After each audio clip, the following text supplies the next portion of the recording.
Don't forget to like, follow, subscribe, and turn on notifications so that you will receive alerts when there are new episodes. Go get it. That's what I tell them.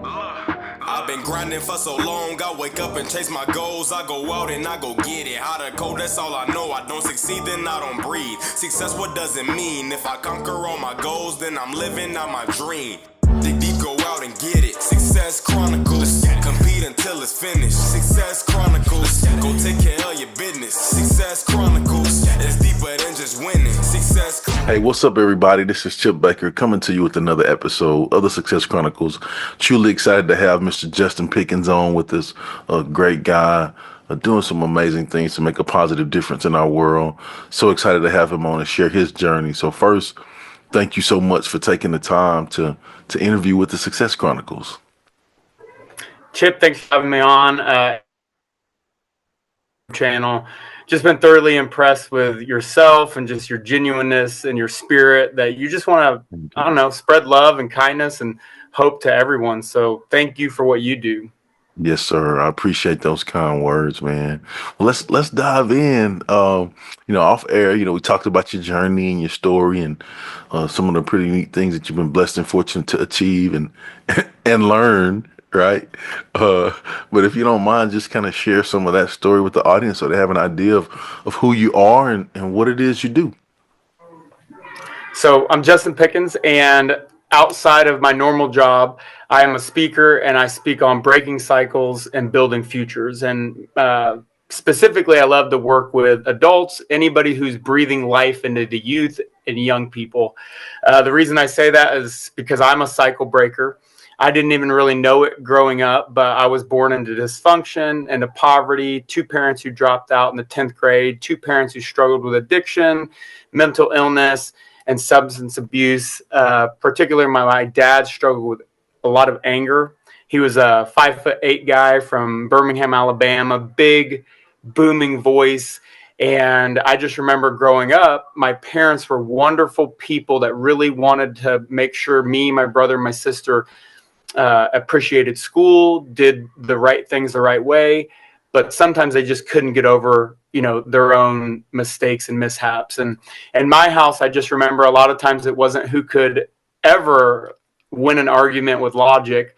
I learned that it was who could yell the loudest, the longest, and kind of say the most curse words. So that was what I kind of grew up with on a daily night. And every day when I woke up, I was excited to go to school. I was born in the 80s, but raised in the 90s. I didn't have anything to look forward to when I stayed home. We lived out in the country. There was no internet. There was The Price is Right on once a day. But other than that, I got really bored at home. So I wanted to go to school every day. My parents put teachers on a pedestal. So even though they had really bad habits themselves, they always told me to admire my teachers and coaches.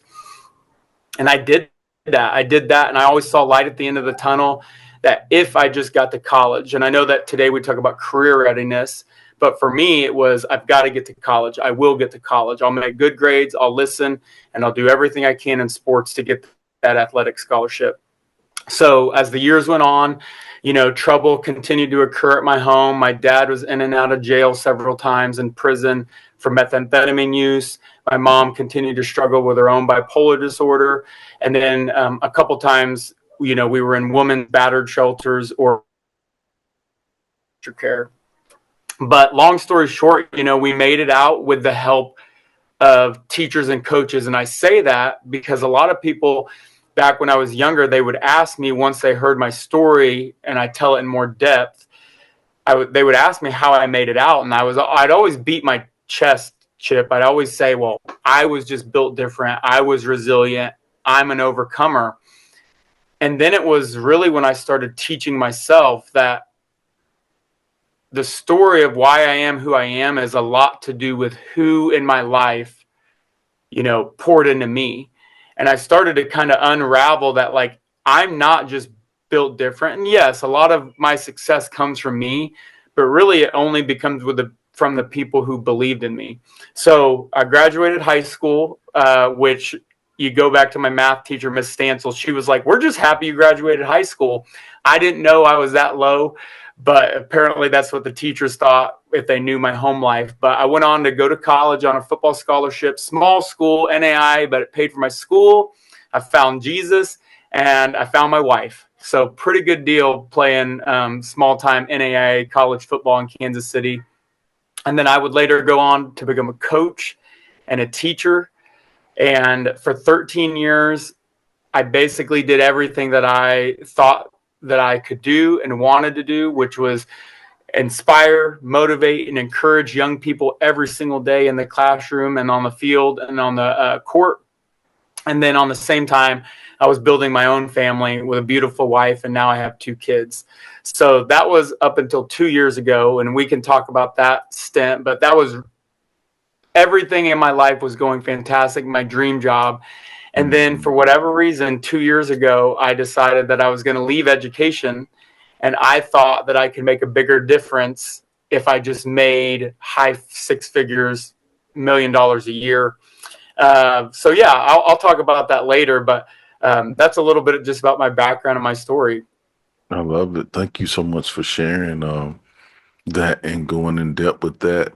I think 2 things just kind of hit me when I heard you talk about your journey. I think the first thing is the importance of having quality educators in the lives of kids. Now you talk about those people, your teacher mistake, your math teacher.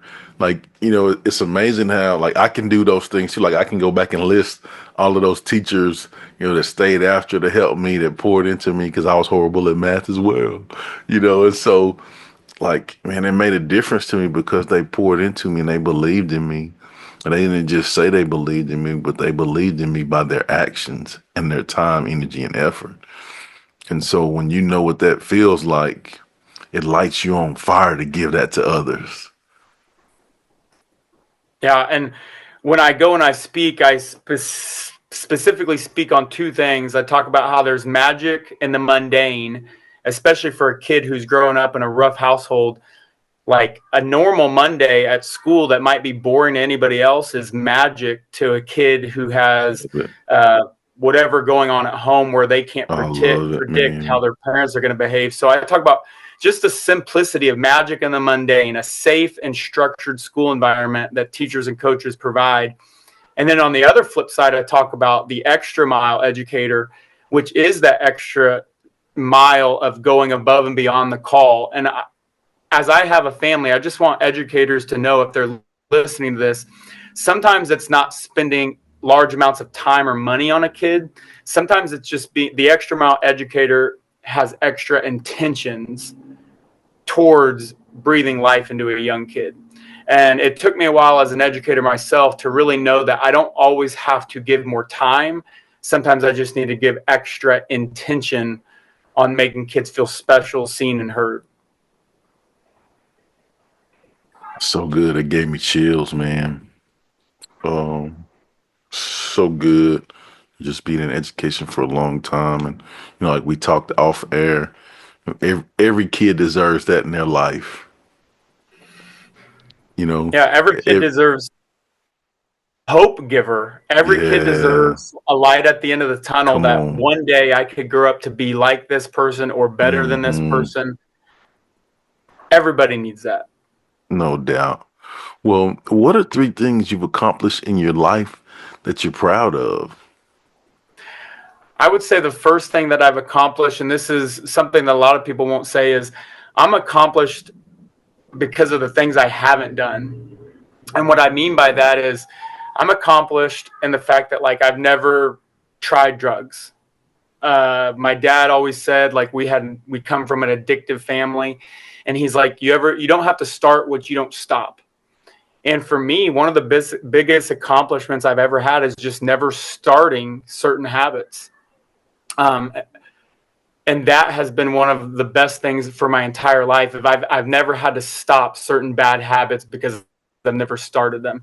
So that's one thing of an accomplishment, and that's one thing my dad instilled in me is just, hey, you don't have to stop what you didn't start. So that is an accomplishment in myself because I never had to backslide a ton. Now, obviously, I'm human and I have my own faults and things like that, but I'm really proud in that regard. I never had to stop stealing. I never had to stop, using drugs because I simply just didn't start. Another accomplishment would just be coming from two parents who dropped out in the 10th grade, living on welfare, minimum wage, just making it to where I am now, where I'm living my best life. I left education 2 years ago, and then I've come back since. But I'm just an educator every day. I have 2 master's degrees, and that's a huge accomplishment when I look back on how far I came with the help of my parents and my teachers. And then finally, my biggest accomplishment that I can look and I can just say, look how great I am, is I just point to my wife. I mean, I honestly, if you want to know if Justin Pickens has done anything good in this world, if I point you in the direction of my wife, you will be like, wow, that guy, that's an accomplishment in itself. And it's just because my wife is strong, she's noble, she's loyal, she's a great mother to our kids. And you can't not look at my wife and be like, that guy didn't, you can only fool people for so long. And she's been married to me for over 10 years. So I would say that's, just one of the biggest blessings of my life and greatest accomplishments, that I was able to meet somebody who makes me a better person on a daily basis, and then build a family together that we both strive to continue to be givers rather than takers, and continue to bless our lives and our communities with what we can give to others. So good. Well, just hearing you, discuss your journey, hearing you discuss the things that you're proud of, I would consider that to be hugely successful. So let's hit on success. What is your definition of success? It's changed over the years. Has your definition changed within the decades or the years? Oh, without a doubt. It changes daily, sometimes weekly. Yep. So it used to be like, my definition of success was I got a college scholarship. Come on. It wasn't about character, it wasn't about building. Yep. My definition of success as an early teacher was just, can I go home at the end of the day without crying? Right. Get through the day. But now, my definition of success comes from, am I more concerned with others than myself? Am I more concerned about being a giver rather than a taker? And do I truly feel that every day I have gratitude for what has been given to me? And am I able to empower others that they can do the same for others, to essentially just make this life worth living with people who are genuine, kind, and fun people? So my definition of success is basically, am I giving more than I'm taking? And every day, whether it's to a group of kindergarten kids or a group of teachers who I'm speaking to, can I empower, encourage, and inspire them to be the best version of themselves? So good. Well, as we close, I'd love for you to get an opportunity to share with the audience, more about, your mission and the things that you do, your speaking, so people, and let people know where they can go follow you and check you out and show you some love with all of the amazing things you have going on. All right, thank you. So, yeah, like I said, by day, I left education 2 years ago. I went from physical education to finance, suit and tie, skyscraper, the whole 9 yards. And then I went and I attempted to work in fast food and own an organization. And then ultimately, I just came back, and through my 2 years outside of education, I realized I would never leave the impact and ripple effect that you would as an educator and a coach. So now my mission is to go to every school I can and come in and inspire teachers, students, and just overall the staff at a school, that what they're doing matters, that they have a purpose, that yes, the kids are different. They're going to get different with every generation and every decade, but what you do matters, and you leave the biggest ripple effect that you can right where you're at as an educator. So if I can keep an educator that's on the fence about whether they want to continue this career, if I can re-inspire them, then that's what I do when I go and I speak to schools. And then on the flip side, if I can go and inspire some students to be overcomers rather than view themselves as an underdog, that's my other thing. Is an overcomer is someone who sees obstacles and know they're coming, and they continue to see themselves as being successful in coming and overcoming those. An underdog is generally somebody who sees himself as a victim and a predicted loser. And I just want every kid that ever hears me speak to know that whatever you're an overcomer. View yourself as somebody who is going to succeed in anything that comes in their way, rather than an underdog, which is a predicted loser. So that's what I do by day. I just speak motivationally. I tell my story. I inspire, encourage. And then by day, I do the exact same thing, except in my wheelhouse, which is physical education as an elementary level. And if you look at my surrounding, like I'm in a PE closet right now.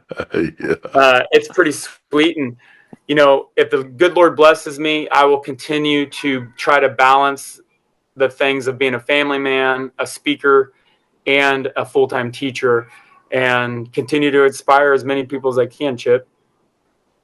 Man, well, Justin, I just wanted to...